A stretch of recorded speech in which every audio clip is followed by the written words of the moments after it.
Formula ఈ case దర్యాప్తులో ACP దూకుడు పెంచింది. ఈ వివాదంతో సంబంధం ఉందని భావిస్తున్న ఏస్ నెక్స్ట్ జెన్ సంస్థ, దీని మాతృ సంస్థ గ్రీన్కో ఎనర్జీ కార్యాలయాల్లో విస్తృతంగా సోదాలు చేపట్టింది. హైదరాబాద్ హైటెక్ సిటీలోని ఏస్ నెక్స్ట్ జెన్ ప్రధాన కార్యాలయంలో, ఏపీలోని మచిలీపట్నంలో ఉన్న గ్రీన్కో ఎనర్జీ ప్రైవేట్ లిమిటెడ్ సంస్థలో ఏకకాలంలో సోదాలు చేపట్టారు. పలు కీలక పత్రాలు, హార్డ్ డిస్కులు స్వాధీనం చేసుకున్నట్లు తెలిసింది.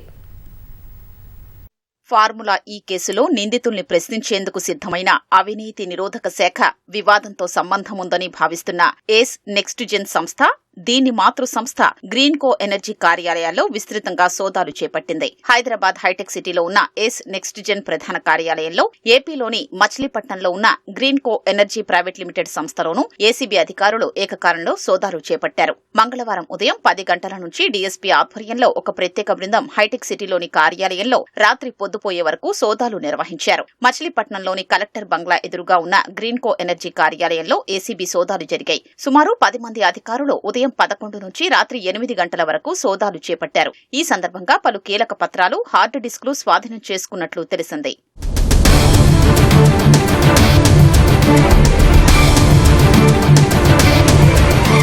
నిబంధనలకు విరుద్దంగా రేసు నిర్వహణ సంస్థ ఫార్ములా ఈ ఆపరేషన్స్ కు నిధులు బదిలీ చేశారని, ఇందుకు నాటి పురపాలక, పట్టణాభివృద్ది మంత్రి కేటీఆర్, ఈ శాఖ అప్పటి ప్రత్యేక ప్రధాన కార్యదర్శి Arvind Kumar, chief engineer BLN రెడ్డిలే కారణమంటూ ఏసీబీ కేసు నమోదు చేసింది. రేసుల నిర్వహణకు త్రైపాక్షిక ఒప్పందం కుదుర్చుకున్న ఏస్ నెక్స్ట్ జెన్ మాతృ సంస్థ గ్రీన్కో, దీనికి అనుబంధంగా ఉన్న 26 సంస్థలు బీఆర్ఎస్ కు 41 కోట్లు ఎలక్టోరల్ బాండ్ల రూపంలో సమర్పించినట్లు ఏసీబీ అనుమానిస్తోంది. 2022 అక్టోబరు 25 రేసు నిర్వహణకు సంబంధించి ఎఫ్ఈఓ, హెచ్ఎండీఏ, ఏస్ నెక్స్ట్ జెన్ల మధ్య త్రైపాక్షిక ఒప్పందం జరగ్గా, అదే ఏడాది ఏప్రిల్, అక్టోబరు నెలల్లో గ్రీన్కో అనుబంధ సంస్థలు ఎలక్టోరల్ బాండ్లు సమర్పించాయి.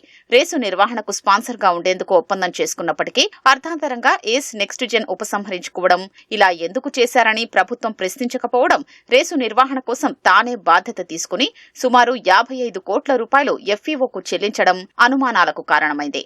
అప్పట్లో అధికారంలో ఉన్న బీఆర్ఎస్ కు ఎలక్టోరల్ బాండ్లు సమర్పించినందుకు ప్రతిఫలంగానే ఏస్ నెక్స్ట్ జెన్ సంస్థ ఒప్పందం ఉల్లంఘనకు పాల్పడి రేసు నిర్వహణ నుంచి తప్పుకున్నా ఎవ్వరూ పట్టించుకోలేదని అధికారులు అనుమానిస్తున్నారు. అర్థాంతరంగా ఏస్ నెక్స్ట్ జెన్ సంస్థ రేసు నిర్వహణ నుంచి ఎందుకు తప్పుకుంది?